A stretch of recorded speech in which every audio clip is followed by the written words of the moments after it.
Pose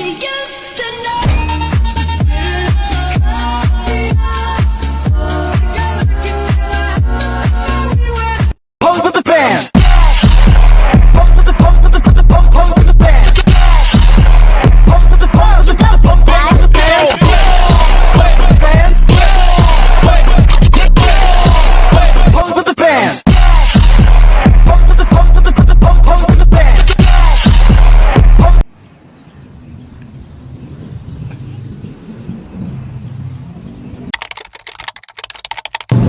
Perencanaan adalah proses pembuatan urutan tindakan secara teratur yang mengarah pada pencapaian tujuan. Proses perencanaan. Proses perencanaan terbagi menjadi 3 model. Model yang pertama yaitu blueprint. Model ini terbagi menjadi 2 versi. Versi yang pertama yaitu Ebenezer Howard, di mana seni merancang melalui imajinasi dan kreativitas menjadi sebuah rencana. Versi yang kedua dari model yang pertama yaitu menurut Patrick Geddes, di mana proses ini diawali dengan survei, kemudian menganalisis, dan berubah menjadi rencana.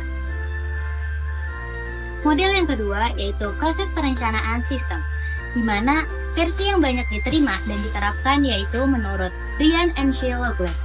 Adapun langkah-langkahnya, yang pertama yaitu identifikasi tujuan, yang kedua yaitu mempelajari kemungkinan tindakan yang dapat dilakukan. Yang ketiga, pemilihan rencana berdasarkan pertimbangan nilai, biaya, dan manfaat. Yang keempat yaitu tindakan pelaksanaan dan implementasi. Dan yang kelima yaitu ada review, pemantauan, dan evaluasi dari implementasi tersebut.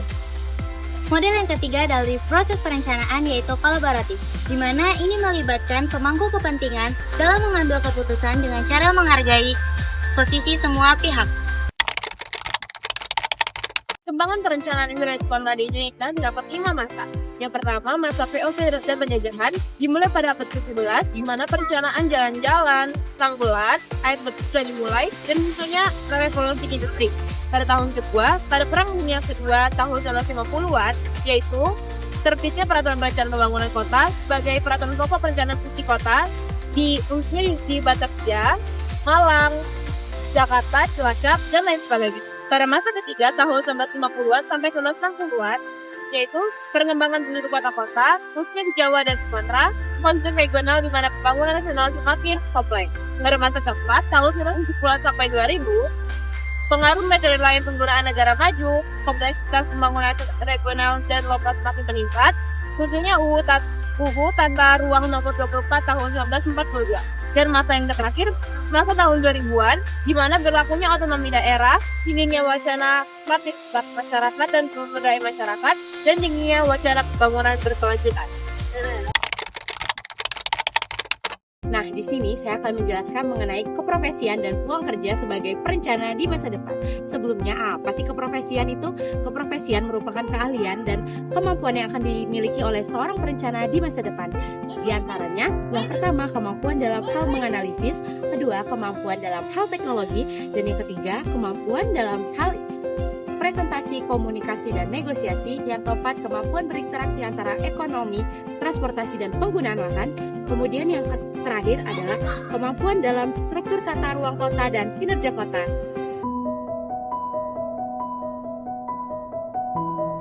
Lulusan perencanaan wilayah dan kota memiliki prospek kerja yang sangat gemilang, diantaranya sebagai berikut. Sesuai nama jurusannya, kita bisa menjadi seorang perencanaan wilayah dan kota. Jenis pekerjaan yang satu ini memiliki definisi dan tanggung jawab yang luas. Kita akan banyak melakukan survei, visitasi, hingga penelitian yang tujuan akhirnya adalah merencanakan layout wilayah dan kota. Prospek kerja lulusan perencanaan wilayah dan kota selanjutnya adalah konsultan. Konsultan yang dimaksud bisa berbagai macam.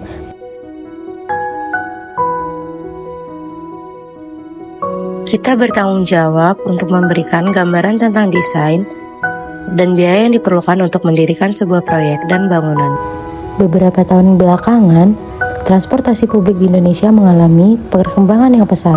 Dengan demikian, tak heran jika perencanaan transportasi merupakan salah satu prospek kerja lulusan perencanaan wilayah dan kota yang paling diincar.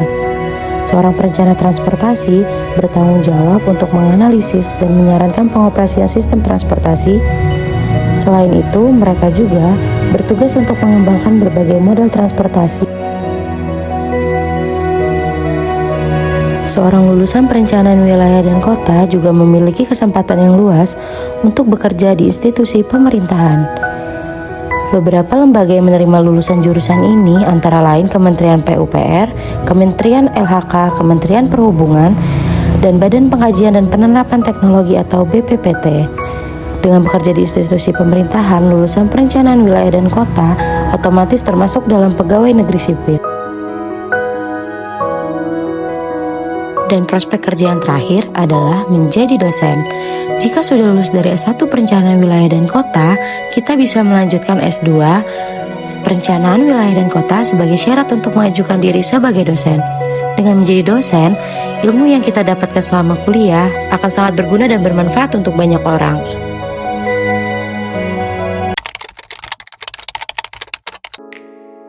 Nah, di sini saya akan menjelaskan apa itu perbedaan ruang lingkup wilayah dan kota.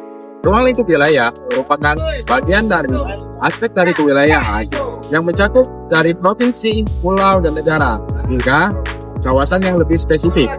Karakteristik dari kewilayahan yaitu tidak memiliki batas administrasi yang jelas dan juga berbasis pada aspek fungsional dan pastinya lebih luas dari kota. Nah, sedangkan ruang lingkup kota yaitu adalah satuan wilayah yang memiliki administrasi yang jelas, yang ditentukan oleh undang-undang yang jelas dan peraturan pemerintah. Perencanaan ruang lingkup kota merupakan bagian dari wilayah, namun dengan fokus utama yaitu urbanisasi dan memiliki penduduk yang cukup tinggi dan juga memiliki infrastruktur yang memadai dan fasilitas yang mendukung seperti transportasi umum, pusat bisnis, dan jalan yang memadai.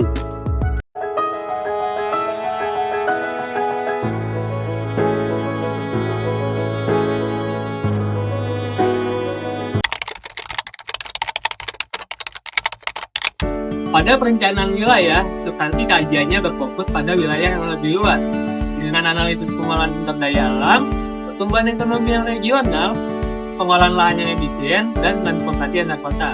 Kemudian, pada perencanaan wilayah, ruang perencanaan menghasilkan produk seperti rencana tata ruang dan rencana pertumbuhan ekonomi regional yang mengatur lahan dan skala yang lebih luas.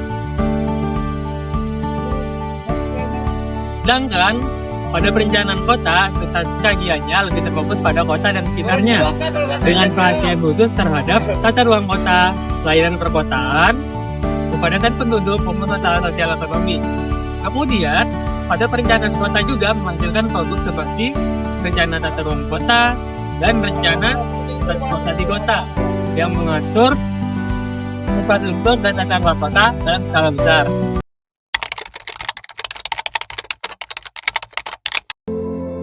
Di sini saya akan mengangkat sebuah masalah yang terjadi di perkotaan ini. Di sini saya mengambil urbanisasi dan perkembangan kota. Apa sih urbanisasi? Urbanisasi adalah proses perpindahan warga desa dari desa ke kota. Mengapa urbanisasi sangat berbahaya? Urbanisasi sangat berbahaya karena bisa menyebabkan overcrowding atau kepadatan penduduk yang berlebihan. Overcrowding ini akan sangat berbahaya bagi wilayah sekitarnya, seperti akan munculnya pemukiman yang kotor, meningkatkan permintaan akan listrik, air bersih, dan lain-lain.